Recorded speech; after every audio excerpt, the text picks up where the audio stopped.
Intros. Hi, welcome to another installment of Chatter About the Chatter. Today's guest, all the way, and we are truly international now. Dad, I'm extremely excited. All the way from Las Vegas. Yay. We have the international man of magic, mystery, and mayhem. If that's not a tagline, it needs to be a tagline moving forward. We have got Chad Chesmark, all the way from Las Vegas. How are you, bud? I'm great, man. Great to see you. Thank you so much for taking time out to come and do the podcast. It's Chatter About the Chatter. So it's about those conversations that we have in our minds that be quite self-debilitating, but it's about so much more. And the reason I wanted to reach out to you is I remember us doing a talk and you created a course or you were writing a book on how to crush stagefright.com. Yeah, because I mean, I make a living on stages. Yep. But I had the worst stage fright that you can imagine when I was starting out. You know, I mean, I started out young, but I didn't get over the stage fright until 20 years into it. You know. Really? For 20 years you struggled with stage fright? Yeah. And then, you know, eventually over the course of the years, I kept finding little things here and there that helped. You know, so that's what's in the course. It's every little tip and trick that I've ever learned to help, you know, overcome that. Absolutely fantastic. So I did intro you as the master of magic mayhem. Now, quote me if I'm wrong, tell me if I'm wrong, but you are a magician. Yes. You are a hypnotherapist. Not yet. Hypnotist. Sorry, Yeah. I didn't, please. And mentalist. I think you were doing a mentalist show, but I know you do live shows in Las Vegas now. Yeah, so my show in Vegas is mostly just comedy magic. It's called Comedy Magic Unhinged. Nice. Yeah, it's my favorite show to do. It's the most, you know, the most fun show. That's cool. That's absolutely fantastic. But you are a triple threat with the mentalism and the, I love the word mentalism, with such a, as we were talking before the show, with such a focus on mental health. Mentalism is a great thing to be. Yeah. It's, I mean, I love the mind reading stuff too. It's just when I do like a corporate event, I pull it more into the mind reading stuff because I can get that I can tie that in more with like a company's theme for their event, you know, like a motivational type of thing. So so I use that, but the show in Vegas is mostly comedy magic, sleight of hand, you know. I used to watch your show when we used to work together on the ships, and you were always one of my favorite magicians on the shows.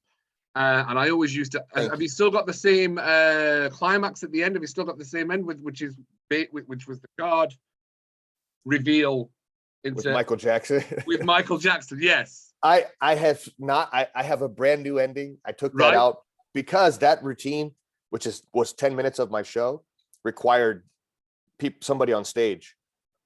And when we started up the show in Vegas, you weren't allowed to have anybody on stage. Right. So I rewrote my whole show basically to make it fit where I don't need to bring anybody on stage. I don't have to go into the audience. And after doing it, like, you know, about 60 times, I was doing a show at the Stratosphere or at the Strat, and I did the show about 60 times.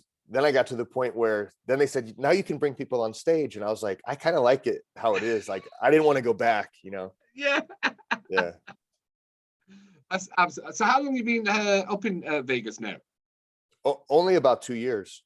So I moved here just in time for the whole city to shut down because of the pandemic. Yeah. So, but you know, I moved here because I met my fiance, and she lived here. She's been here for about 7 years, but she's in several shows in town. So I just was like, I'll move here. My best friend lives in Vegas too, James Michael. I don't know if you know him. He does it.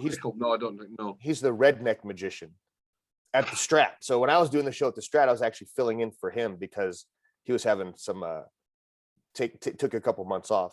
So I see how you changed the conversation. Right, no, he took some time off. Absolutely fantastic. Well, he had to have both, not one, but both hips replaced. Wow. So it worked out. I mean, I had just moved here, and they were like, the producer of his show said, hey, we need someone to fill in for him, and it's big shoes to fill because he's great, you know. And I did like a test where I filled in for him just for like a night, and then when they did that, they're like, okay, yeah, this will work, because James and I are similar because we wrote our shows together, like we grew up together in magic. Yeah. So our sense of humor is real similar. So it worked perfectly. And because I did that, and then I was seen, I got my own show somewhere else afterwards. So that worked out. Nice. Yeah. So magic being your main act, who are some of your influences for magicians? Who were some of your people that you looked up to and have tried to emulate? David Copperfield, for sure. So I grew up watching his TV specials. You know, he used to have a special almost every year.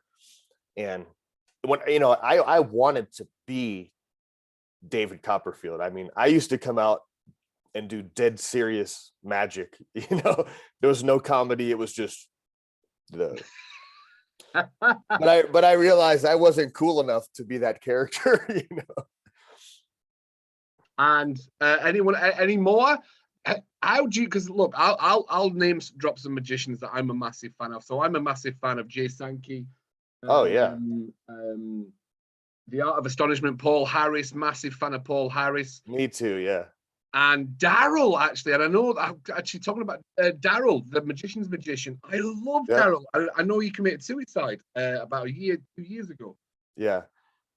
Coincidentally, I do my favorite trick that I do in my show is a big part of it I learned from Daryl. Wow. Yeah. So yeah, he was so good. Like he was amazing. Not a lot of people know who he is that aren't in the magic community. Only in the magic community, but he was the magician's magician in the magic community. Yeah. So I used to do magic long time ago, and I remember buying the encyclopedia of card sleights by Daryl. Yeah. And I've still got the set. It's a phenomenal DVD set. It genuinely. Oh yeah. He also did the encyclopedia of rope magic, which is the trick I'm talking about, is a rope routine where I learned a lot of it from him. So yeah. Absolutely fantastic, good stuff. And now I know he's Canadian, but Jay Sankey definitely was a huge influence for me. I think when I was going through the magic ranks and learning things from the books and stuff like that. Yeah. But every time there was a DVD out, it was always Jay Sankey. And I'm like, all right, got that DVD, get that DVD. Yeah, I saw him lecture. I mean, it's probably 30 years ago now. And at the time, this was before you knew people because of the internet. Yeah. Yes. So I was sitting in a where they have magic lectures, and I'm sitting there, and the guy next to me goes, you ever seen this guy before? And I said, no. And he goes, he's an idiot. And I was like, oh, okay. And then when they introduced Jay Sankey, that was the guy. He went up there. Oh, I've seen him do that. I've seen him do that. One of his DVDs, sit in the audience. Oh, yes. Absolutely brilliant. It's funny. That's absolutely fantastic. So your course that you do is how to overcome stage fright. So what were some of the things that you went through with your stage fright? How did that turn up for you? Well, I've been performing since I was a kid, like 6 years old. Yeah. And you'd think that since you grow up performing that you don't have stage fright. But so fast forward until I'm in college, and I used to open for like heavy metal bands, at a bar. Right.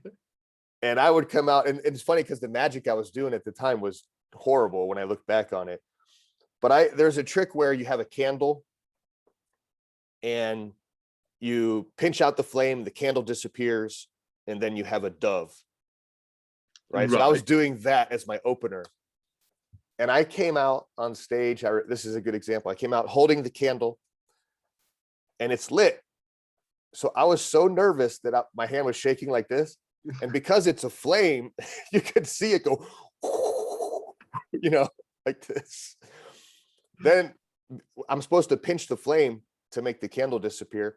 And I messed up and I dropped the candle which the audience isn't supposed to see the candle, once it disappears. Then I lean over to pick it up off the floor.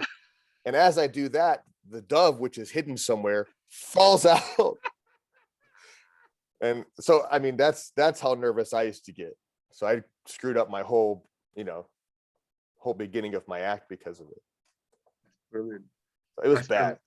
So I do you know what I will share, because I know we talked about that on your course. I know that we talked about my absolute kerfuffle, but I do remember when I first did a magic show. I was in Lanzarote, and I'd been doing table magic, and the main act didn't arrive. And they said, Cuddy, can you do 15 minutes? I'm like, yeah, I can do 15 minutes. Close-up magic is completely different to stage magic. Yeah.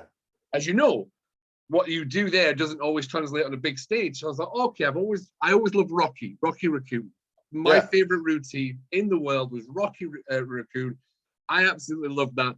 And I'd done a routine where Rocky was a mind reader. He was a mind reader. So I'd shuffled the cards, I'd forced a card, and I thought, oh, this is going really well. This is really going well. So as it came to the reveal, I'd got a little brown bag to the side with the card reveal in, not touched it at all. And then I said to the person who came up onto the stage, and I said to her, I said, oh, what was your card? And she went, oh, it was a 7 of clubs. And I'm like, no. I'm guessing that's not what's in the bag. It wasn't what was in the bag. So that was the horrible moment where that maybe 2 seconds before, or 3 seconds, I pulled myself out of it with, and I'll tell you how I pulled myself out of it. But in those 3 seconds, that was the time when I'm like, what are you going to do? And it felt like a complete eternity of absolute horribleness. And that everything slows down. It was horrible because you can feel your heart in your throat. And I said, only thing that popped in my mind was Tommy Cooper. Now, do you know Tommy Cooper being American? Yeah, I have. I have every video he's ever done. So yeah, I went full on Tommy Cooper. I threw that, and I said, don't ever work with puppets. I pulled out every joke it could be. I said, have a look in the bag. I think it was the 4 of diamonds or something like that. I said, there you go. Never work with animals. And pulled it out of the bag. Completely hilarious. And everyone was like, oh my God, that was so much fun. It was so funny. And I was like, oh my God, that was horrible. I went, it's supposed to be the 4 of diamonds. I went, really? Oh, we never knew. We just thought it was a joke routine. That's great, though. That's a great lesson, because I might have to use that someday. It was like, whatever happened in Tommy Cooper's life, I'm like, right. Yeah. Absolutely. Because it was so horrible. It was so horrible. So I remember we talked, and you were creating this course to help people get past like stage fright, stage anxiety, those kind of things. Yeah. And I know we talked about, you said, Cuddy, have you ever had any problems with stage fright? I've got a story. Yeah, it's a great story. How I failed the audition for cruise director and absolutely had a nervous breakdown. And that's what sent me on the journey of complete discovery of depression, anxiety, overthinking, failure, horribleness. And it was honestly, I always remember Tony Robbins, they can make the worst day into your best day. You're onto an absolute winner. And that's what I did. That's why we went on this. But talk to me about how that course, if anybody is tuning into this and thinking, well, I actually would want to work on stage and things like that. So tell us about that course. Yeah. So, I mean, whether you want to perform on stage or just be a speaker. Yeah. I even have people go through the course who just have social anxiety. Like they're afraid to, if they see somebody they're attracted to, they're afraid to say hi. Yeah. So it can help with that as well. But yeah, it gives you a different mindset. I mean, one of the easiest things to do before someone goes on stage is, and this is so simple, but it's so powerful if you actually do it, is it's just one switch in your brain where, let's say someone's about to introduce you to go out on stage and you're backstage thinking, oh my God, I don't want to do this, or I'm so scared to do this. And all those feelings that you feel when you're scared, stage fright. Yeah. are the exact same feelings that you would feel if you were really, really excited to go out there. And it's a switch. So all you have to do is just reframe it and say, I can't believe I get to go out and do this. Because those feelings, the butterflies and all that, you get those when you're excited to do it as well. It's like going on a roller coaster, but you know the outcome of the roller coaster. So that fear is excitement. Yes. Yeah. So that thing, if just by just saying to yourself, you know, oh my, I can't wait to go out there and do this. I'm so excited that I'm shaking. That's my body's way of telling me I'm ready, rather than that's my body's way of telling me, you know, I'd rather die than go out there. You know, and so, that simple thing right there can make a huge difference. So it's like we control the meaning of what's happened to us. We can give a different. I love reframing. I've been a massive fan of reframing.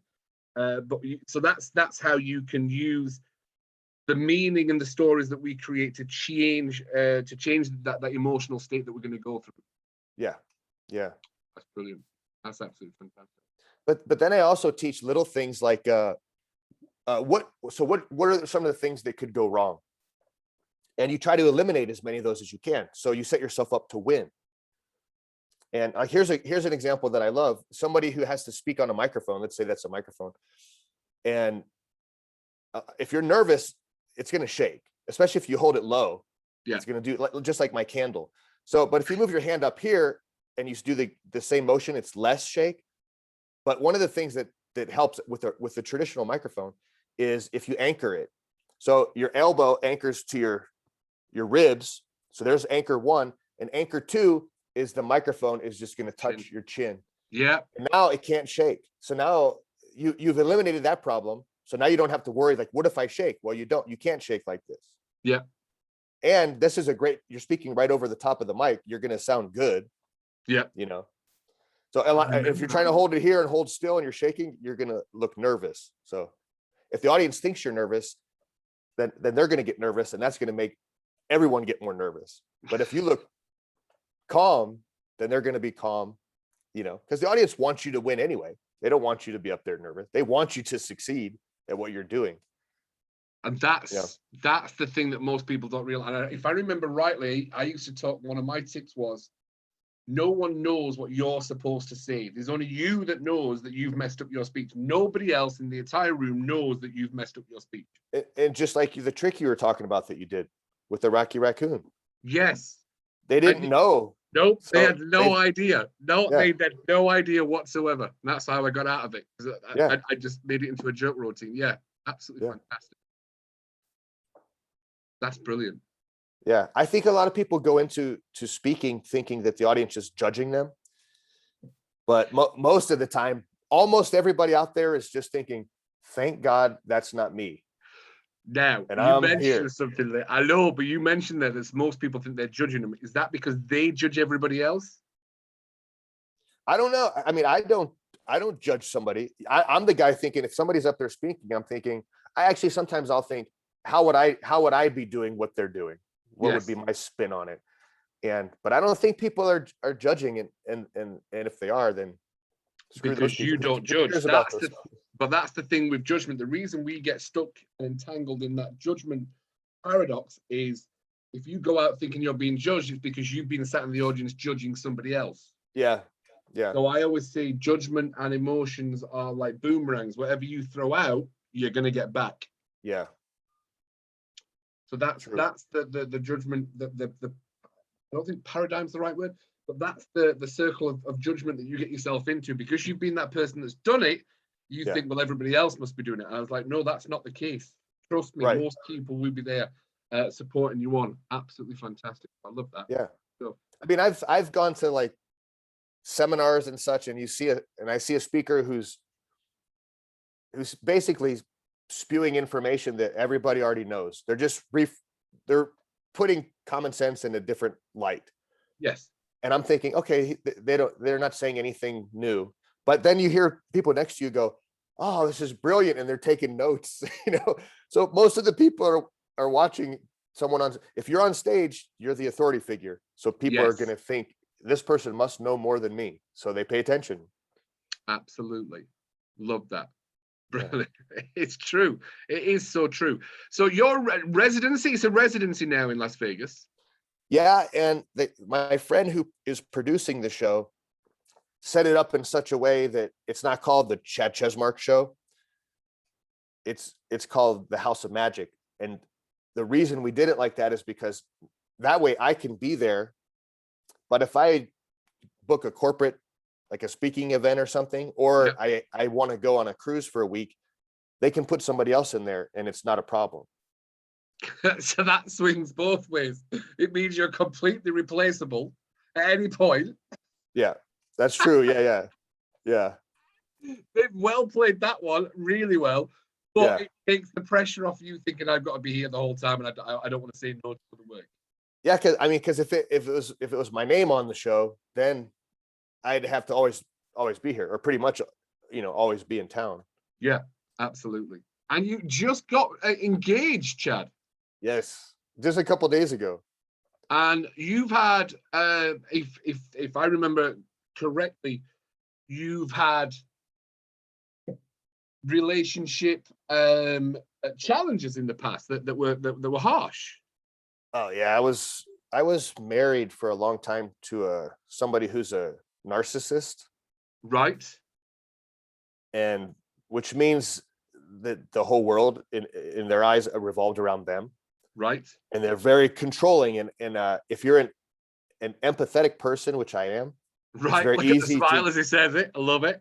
Yeah, it's easy to get caught in their trap and to easily be controlled. So, I mean, it's like living every day, walking on eggshells, always afraid that this person's going to snap and you're going to be in trouble, for example, for breathing too loud. I mean, just like the dumbest things. It's the reason I've gone quiet there is because I've been married for 20 years and I think I'm reevaluating my relationship with my wife. Uh-oh. Especially when you said breathing too loud, I'm like, oh, okay. What's funny is I wasn't aware of what a narcissist was. I thought that was somebody who had a big ego. And once somebody explained to me what that means, and I was like, oh my gosh, that's exactly what my relationship is. I'm married to a narcissist. And then you start looking up, researching what does that actually mean, and every single thing you see, you're like, that's what this is, And the thing is about that is a narcissist will never change ever. Like you can't change who they are. They're always going to be that way. So you just have to accept it or just get away. So I had to get away. Now, you maybe done a little bit more research on this. Is that a lack of want to change or they can't change? I'm sorry, a lack of what? Is it a lack of wanting to change or a lack of being able to change? Being able to change. Wow. Yeah. Wow. That's the thing. Like with me, I always kept thinking, well, it'll get better. And it doesn't get better. Yeah. It just gets worse, if anything. So yeah, absolutely. But that was a long time ago. Yeah, and then I met somebody who is the complete opposite, who's actually a nice person and an amazing, actually a nice person. I love it.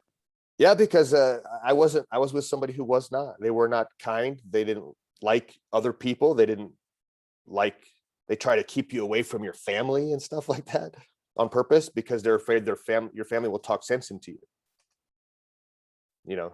Basically I'm saying, really reevaluating my relationship with my wife. No, I'm not. But then I met someone who had gone through a similar situation, very similar situation. And we're both empaths. So now I see oh my gosh, I can be with somebody who actually treats me well and wants me to do well and is proud of me, So it's amazing. Lovely. That's absolutely fantastic. What does your wife do? She's a singer, right? Fiance. No. Sorry. Yes, correct. Fiance, but she's a singer.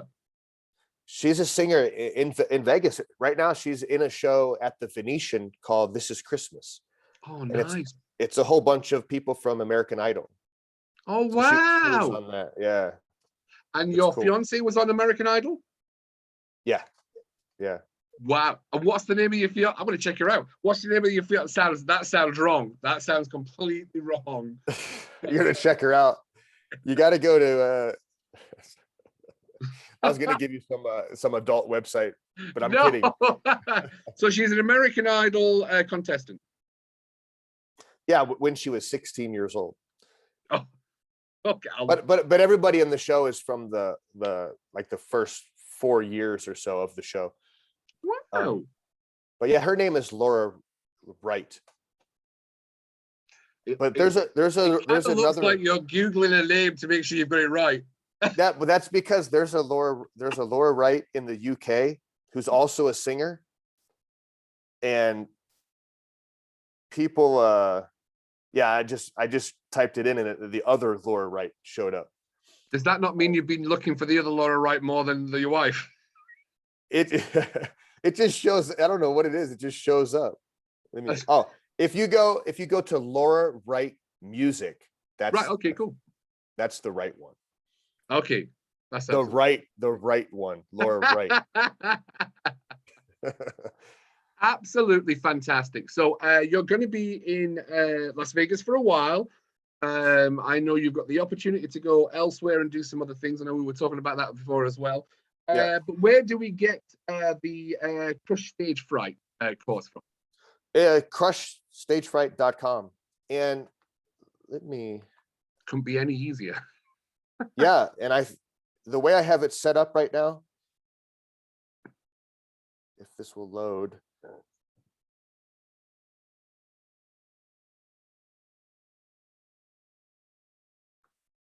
Are you going to do a screen share, Chad? I'm just trying to pull up the website, but I can't pull it up right now. I don't know why. That's okay. Just loading and loading and loading. Now I'm nervous. I'm like, is my site down? What's going on? Absolutely fantastic. I'll put that. It's all right. I'll put it onto the. I'll put a link on the note when I post it and things like that. Oh, there we go. It just showed up. So anyway, the way it's set up right now is you can get the book for free. So the Crush Stage Fright book is free. Nice. And then if you want to add the video course, it'll let you do that. So perfect. Good stuff. Yeah. That's brilliant. Well, Chad, honestly, thank you so much for being on Chatter About the Chatter. Much appreciated, especially for anyone that's listening, because this is on YouTube as a video and it's also on Spotify as well as a podcast, Chatter About the Chatter. So I want to say massive thank you, Chad. And I hope we get the chance to work together. I hope to come to Vegas again. I do. That would be great. I think I've still got a friend who lives in Vegas. Benji lives in Vegas. I don't think he's moved. I know he had a lovely place in Vegas just off the Are you talking about Benji the juggler? No, he's not a juggler. No. Benji the juggler. I'm sure there's more Benjis in Las Vegas. But Jamie Benjamin, a good friend of mine. Okay. He was living in Vegas for quite some time. So I got to visit him once. It was a beautiful place. And I was surprised at how small Las Vegas was when I was there. Yeah. It's literally a strip. It's about 1 mile long. That's it. Yeah, it's small, but then if you go outside of Vegas, it's beautiful. There's mountains. You can go hiking. You can go skiing close to Los Angeles. It's a cool city. It is. If anybody wants to check out my show, if they happen to be coming to Vegas, if they go to chadchesmark.com, they can contact me or on Facebook or whatever, and I can probably, most of the time I can probably get tickets for them. VIP. Yeah, as long as it's not like a super busy weekend or something. I have to put it in with the producer, but usually I can get somebody in. So, yeah. Not a problem. Absolutely fantastic. Thank you so much. Big love from me as always, Chad. Yeah, man, it's good to see you. Great catching up. Absolutely. Very much appreciated. Thank you so much for tuning into this episode of Chatter About the Chatter. And there will be more podcasts coming up very, very shortly. As always, if you want to get in contact, slide into my DMs, join the Facebook group, monkeymindrelaxation.com. We've loads of free stuff in there and don't forget to head to the website for any free meditations you want to get past anxiety, depression, and there's also a healthier state of mind, cracking. And I say cracking, there's no sound on it, but it's a beautiful meditation, healthier states of mind, which is total all get you nice and calm and relaxed. As always, good luck from Cuddy, and I will see you on the next podcast.